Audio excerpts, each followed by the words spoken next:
Hola chicos, buenas tardes. Vamos a ver el día de hoy lo referente a la tabla periódica. Hemos estado viendo cómo se compone el átomo, cuáles son algunos componentes del átomo, cuál es su número atómico, cuál es su masa atómica.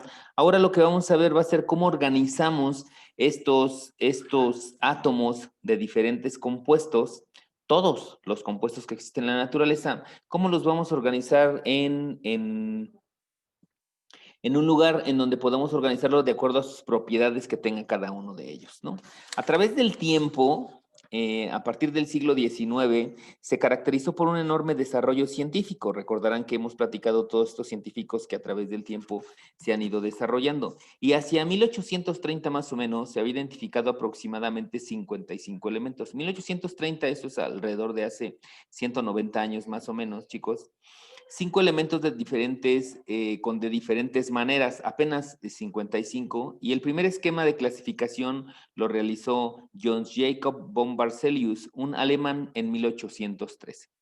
Dividió los elementos naturales en dos grandes grupos: metales y no metales.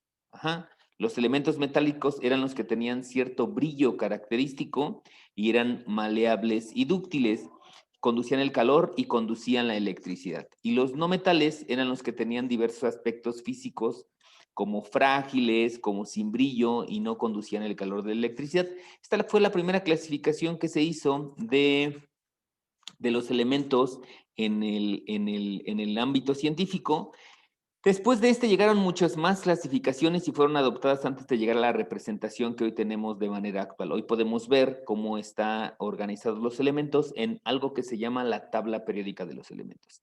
¿Qué es la tabla periódica de elementos? Es un lugar en donde están organizados los elementos de acuerdo a sus propiedades, ¿no? La tabla periódica de los elementos es uno de los instrumentos más importantes que ha inventado el hombre. En este documento reúne la mayor parte de los conocimientos que existen de la química. En cada uno de los elementos ustedes pueden ver las propiedades que tienen. Hay obviamente tablas mucho más avanzadas y tablas que son como básicas para ambientes escolares, pero las tablas que son un poquito más especializadas nos indican en cada uno de los elementos cuáles son algunas propiedades como radiactividad, como la cantidad de isótopos, como su radio atómico, diferentes cosas que son útiles para ciertas investigaciones. Este sistema periódico de clasificación de los elementos fue creado hace 200 años, y a pesar de los grandes avances científicos que han ocurrido en la actualidad, como la teoría de la relatividad o la mecánica cuántica o la estructura básica de la tabla periódica sigue siendo la misma. Entonces, además de descubrimientos, se han podido ir incorporando nuevos elementos que se han ido descubriendo. Recuerden que los elementos no se inventan, los elementos se descubren. Entonces, conforme obviamente existen nuevos aparatos que nos ayudan a tener una mejor investigación, entonces en esa medida es posible que nosotros vayamos incorporando elementos en la tabla periódica. No les quisiera contar, pero cuando yo estaba en la universidad, la tabla periódica tenía 108 elementos. De esa época a acá, ya van en 118. Quiere decir que en los últimos 85, en los últimos 25 años, 30 años más o menos, se han descubierto aproximadamente 10 elementos más, ¿no? Esta presentación, la tabla periódica, facilita el estudio de las características de los elementos, ya que no será fácil aprender las propiedades de cada uno de ellos. Obviamente es imposible que alguien conozca, bueno, solamente algunas personas que sean genios, conocen todas las propiedades y todos los valores que indica la tabla periódica. Lo importante es conocer los fundamentales, lo importante es conocer que ahí encuentran y cómo buscarlos en la tabla periódica, pero mi intención no es ni mucho menos que se lo aprendan, ni ni que se lo aprendan de memoria, ¿no? Sino que sepan que ahí están, cómo se clasifican, cómo es el uso de la tabla periódica y que la tengan a la mano porque la vamos a estar utilizando, ¿no? A continuación lo que vamos a ver es más o menos cuáles fueron las principales aportaciones de algunos científicos a través de la historia que nos ayudaron para poder llegar a lo que tenemos el día de hoy, como se conoce como tabla periódica, ¿no? ¿Cuántos tipos de átomos hay? Existen tantos tipos de átomos como elementos en la naturaleza. Esto es, cada uno de los elementos representa los diferentes átomos que existen en la naturaleza. Ajá. Quiere decir que cada uno de los elementos que se encuentra en la tabla periódica es un átomo diferente. Cada elemento está constituido por solo un tipo de átomos. Esto es, perdón, esto es, los elementos o los compuestos que contienen oxígeno solamente tienen átomos de oxígeno, ¿no? La tabla periódica entonces es un arreglo de los elementos químicos conocidos, organizados en base en base a sus propiedades. Esto es, no hay todos los elementos porque no sabemos si todos los elementos que existen ya se han descubierto. Si existen a lo mejor un elemento que no hemos descubierto, entonces, por lo tanto, en cuanto se descubra, se ubicará de acuerdo a las propiedades en la tabla periódica de los elementos, ¿no? La evolución de la tabla periódica ha estado ligada a muchos descubrimientos, entre ellos los elementos químicos, el estudio de las propiedades de esos elementos cuando ya se conocen, el número de masa o el número atómico y el estudio de las propiedades que tiene cada uno de los elementos para identificar en dónde los vamos a ubicar cada uno de estos elementos, ¿no? En esta tabla periódica, por ejemplo, podemos ver cuál es la fecha en la que se descubrió cada uno de los elementos. Por ejemplo, los elementos más viejos descubiertos, por ejemplo, ahí lo tenemos en el elemento fósforo, que se descubrió en el 1600, el arsénico en 1250, el antimonio. Tenemos elementos que se descubrieron todo en la década en el siglo 1800, en el 1700. Hay algunos que no se tiene fecha de cuándo fue cuando se descubrieron, como el oro, el cobre y la plata, que son elementos muy, muy antiguos que se utilizan desde hace muchísimos, muchísimos años, ¿no? Y obviamente en la parte baja de la tabla, que es en donde se ubican las tierras raras, se conocen estos elementos como tierras raras, es en donde obviamente son los elementos más recientes que se han descubierto, ¿no? Dice ahí en la tabla desde 1945. No podemos hablar de la tabla periódica sin mencionar a Antoine Lavoisier, que es el padre de la química, ¿no? Él es el máximo investigador que ha aportado grandes cosas al desarrollo de la química. Él hizo una tabla periódica, no es la tabla periódica que conocemos hoy, pero fue uno de los principales y es importante mencionarlo. Lavoisier propuso que los elementos se podrían clasificar en metales y no metales y metales de transición, lo que conocemos como metaloides. ¿Qué son los metales de transición? Son aquellos elementos, unos pocos, que pueden tener propiedades de ambos o combinadas, pueden tener propiedades de los metales y propiedades de los no metales. Por eso él le llama metales de transición o metaloides. No se conformó como regla debido a las diferencias entre propiedades químicas y físicas de cada uno de los grupos, ¿no? Eh, Así es como nosotros hoy podemos encontrar dividida la tabla periódica. Vean esta escalera que se forma a partir del boro y del silicio y llega hasta el polonio. Esta división es la que marca los metales de los no metales, ¿no? Los que están a la derecha son los no metales y los que están a la izquierda son los elementos metálicos, ¿no? Esa es de manera importante cómo se divide la tabla periódica. A inicios del siglo XIX, Dobereiner, que en 1849, de 1817 a 1917, encontró que existían tres grupos de elementos que poseían, perdón, propiedades químicas similares, en los cuales la media de los pesos atómicos del primero y el último era similar al intermedio, ¿no? Y esto se llamó como las tríadas de Doberinger. ¿Por qué? Porque los elementos estaban de 3 en 3 y el promedio de esos dos elementos nos daba más o menos el peso atómico del de en medio. Él propuso que en la naturaleza existían tríadas de elementos, de forma que el central tenía propiedades que eran un promedio de los otros dos miembros de la tríada. y esto se conoció como la ley de tríadas. Para 1850 se encontraron más de 20 tríadas, esto es, conjuntos de elementos de 3 en 3 que poseían propiedades más o menos similares. ¿Ok? Estas son las tríadas, unas de las tantas tríadas que él encontró, que es cloro, bromo, yodo. Fíjense cómo están ubicados en la tabla periódica. El escandio, yodo y lantano, el litio, sodio y potasio. Son las diferentes tríadas que él fue encontrando. Después, para 1864, Alexandre Beguyer de Charcoitua, no sé cómo se pronuncia en francés, construyó una hélice de papel en la que los elementos conocidos estaban ordenados por pesos atómicos. Cuando la hélice estaba enrollada sobre un cilindro vertical, se encontraban correspondencias cada 16 unidades, de tal forma que los elementos similares estaban prácticamente sobre la misma generatriz, demostrando una clase de periodicidad.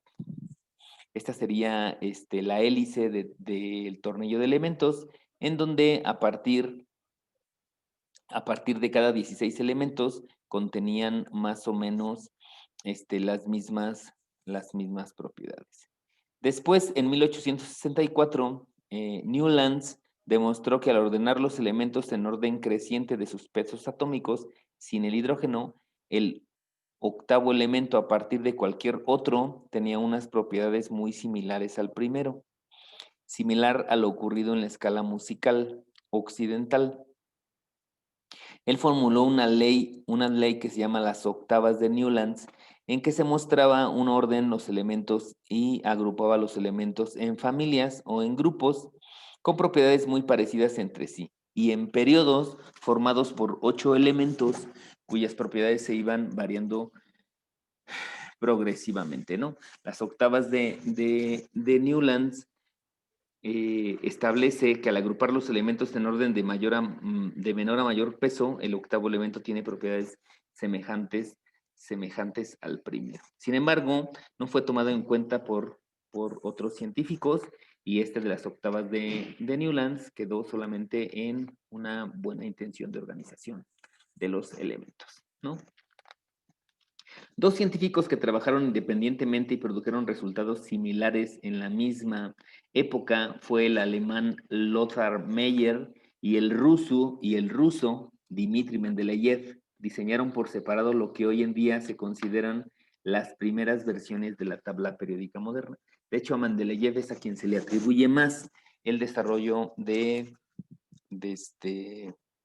la tabla periódica, pero como recordarán, esta riña o esta pugna que existe entre los dos grandes países que son Estados Unidos y en ese entonces Rusia, o la Unión Soviética, era a tal grado que si descubrían algo los rusos, los americanos no lo avalaban y entonces avalaban mejor el desarrollo científico de otras naciones, aunque efectivamente los rusos muchas veces fueron los primeros en descubrir ciertos elementos, ¿no? En el 69, Dmitri Ivanovich Mendeleev publicó su tabla periódica en la cual clasificó los 63 elementos conocidos hasta esta fecha, según el orden creciente de sus masas atómicas y las similitudes en sus propiedades químicas. Esto él ya los agrupó en grupos o en familias, en donde los organizó de acuerdo a su masa atómica, cada uno de los elementos, y los fue organizando. Él logró predecir la existencia y propiedades de elementos aún desconocidos. Gracias a su ordenamiento periódico, el galio, el germanio, el escandio y el tecnecio. Esto es, él decía, si aquí va un elemento que tiene un peso de 1 gramo, por ejemplo, ¿no? Y aquí tengo otro conocido que tiene 3 gramos, quiere decir que hay un elemento que aún no descubrimos, que tiene 2 gramos que debe ir aquí. Entonces, este espacio lo voy a dejar vacío. Y después tengo el de 5, el de 6, el de 7, el de 8, el de 9, el de 10, y no tengo el de 11, quiere decir que aquí va un elemento que aún no descubrimos, ¿no? Él asumió esto, no ordenaba simplemente todos los elementos que estaban descubiertos en ese entonces, ¿no? En la versión del 72 consigna las fórmulas generales de los hidruros y óxidos de cada grupo y por tanto implícitamente las valencias de cada uno de los de los elementos. Esa es la tabla periódica de Mendeleev en el 72, en 1872, chicos, ¿eh? Imaginen el desarrollo tecnológico que había en esa época, era, bueno, nulo, ¿no? Estas son algunas otras versiones no tan exitosas de la manera como algunos científicos estaban organizando las tablas periódicas, ¿no? Algunas veces no fructificaron mucho, pero siempre ha habido grandes desarrollos. Fue hasta Moseley en el 19 que fue el primero en comprobar experimentalmente que el orden de los elementos en el sistema periódico, que es el número atómico, está relacionado con las propiedades de las estructuras atómicas de cada elemento, gracias a sus estudios en los espectros de rayos X en 1913. A partir de aquí se formula la ley periódica de los elementos que se basa en nuestra tabla periódica actual. Entonces, a partir de Mendeleev y luego con Moseley, es donde se desarrolla la, la nueva la nueva tabla periódica que hoy sigue existiendo, ¿no? Moseley, utilizando rayos X, descubrió que podría determinar el número de protones de un elemento. Recuerden que el número de protones es el número atómico, que al clasificar los elementos con base a ese dato se determinó una verdadera periodicidad. Esto es, periodicidad quiere decir que son de manera continua, que son periódicos, ¿no? Entonces, esa periodicidad la encontró a partir de identificar el número de protones que existían, ¿no? Corrigiendo de esta manera las diferencias que había en la tabla periódica diseñada por Mendeleev y Meyer. Como resultado del trabajo de Moseley, se revisó la tabla periódica en la cual hoy en día se utiliza la clasificación con base en los números atómicos de los elementos, en lugar de sus masas atómicas como lo había propuesto Mendeleev. El enunciado actual de la ley periódica es que las propiedades de los elementos y de los compuestos que forman son una función periódica de sus números atómicos. ¿Ok? Ese sería de manera general la ley periódica que existe en los elementos. ¿Por qué se llama tabla periódica? Porque son periódicos los elementos, es de manera continua, van teniendo 1, 2, 3, 4, 5, 6. Es la cantidad de protones que tiene cada uno de los átomos, ¿no? El hidrógeno tiene 1, el helio tiene 2, el litio tiene 3, el berilio tiene 4. Si no encontraban un elemento que tuviera 5 protones o 6, entonces lo que hacían es que iban dejando espacios vacíos para en el momento en que ellos pudieran descubrir con las nuevas tecnologías, pudieran descubrir nuevos elementos, ¿no? Esa es la intención de la tabla periódica. La tabla periódica, hay dos maneras de organizarla, muy sencillo. Unos que son los periodos de los elementos son las filas horizontales de la tabla periódica y las propiedades de los elementos varían de izquierda hacia la derecha a lo largo de la tabla periódica. En la izquierda inician, como ya vimos en algunos ejemplos ahorita, inicia con los metales muy reactivos y poco a poco van perdiendo reactividad hasta llegar al lado derecho, en donde se ubican los no metales, y hasta el lado derecho de la última columna se ubican algo que se llaman los gases nobles, que son inertes. Esto es, que no son reactivos, no reaccionan absolutamente con nada, ¿no? Esos son como estas personas que son totalmente pasivas extremadamente y no reaccionan con nada que les pase enfrente, ¿no? Esos son los famosos gases nobles. Aquí pueden verlo en la parte derecha, en el grupo 8A se encuentran los elementos que son los gases nobles o inertes, entre ellos el helio, neón, argón, criptón, xenón y radón, ¿no? Esos son los gases nobles o los gases inertes. Los periodos se organizan entonces como renglones y los grupos se organizan como columnas, ¿no? Cada uno de los grupos, de acuerdo a sus características periódicas, se llaman grupos o familias, y los elementos del mismo grupo o familia comparten propiedades más o menos similares. Los elementos representativos pertenecen a los dos primeros grupos y a los últimos 6, y son designados como grupos A, 1, 2, 3, 4, 5, 6, y los grupos que están en el centro de la tabla, son los grupos 3, 4, 5, 6, hasta el grupo 11B, ¿no? 8, 1B, ajá, hasta el grupo 11B, que serían en la parte de arriba son los grupos A y en la parte de abajo son los grupos P. Ajá. Ese sería de manera general cómo se organizan, cómo se organiza la tabla periódica y cuál es la historia de esta, cómo se fue descubriendo, ¿no? Veremos después, mañana les explico cómo iremos viendo el trabajo de, de cada uno de las familias o de los grupos que tenemos y cómo se llaman, ¿no? El grupo del boro, los alcalinos, los alcalinotérreos, el grupo del carbono, el grupo del oxígeno, los halógenos, los gases nobles y cada una de las propiedades que tiene cada uno de estos elementos, ¿no? Por lo pronto les voy a dejar una actividad. Esta actividad es una actividad de investigación, con base a lo que dice el video, y si no, es importante que ustedes hagan una investigación acerca de, son 4 preguntitas, terminen de ver el video, después contestan las preguntas, pueden consultar en internet para poderlas contestar de mejor manera. Siempre que hagan una consulta en internet, ahí les puse en la actividad que abajo tienen que poner la fuente bibliográfica de donde obtuvieron esta información. Entonces les encargo que ahí indiquen cuál es la fuente bibliográfica y mañana nos conectamos para explicarles cómo va a ser la evaluación de este semestre. De este periodo no vamos a tener examen, vamos a hacer un trabajo. Mañana se los explico, si no se los explico el viernes, me lo van a entregar hasta la siguiente semana. Entonces, relájense, descansen, no va a haber examen de química, pero es bien importante, perdón, es bien importante que hagan sus actividades porque van a tener mucho peso sus actividades, para que las hagan con tiempo. ¿Sale, chicos? Entonces, mañana nos estamos viendo. Vean el video, vean el video. Vean el video y que hagan su investigación. ¿Sale? Cuídense.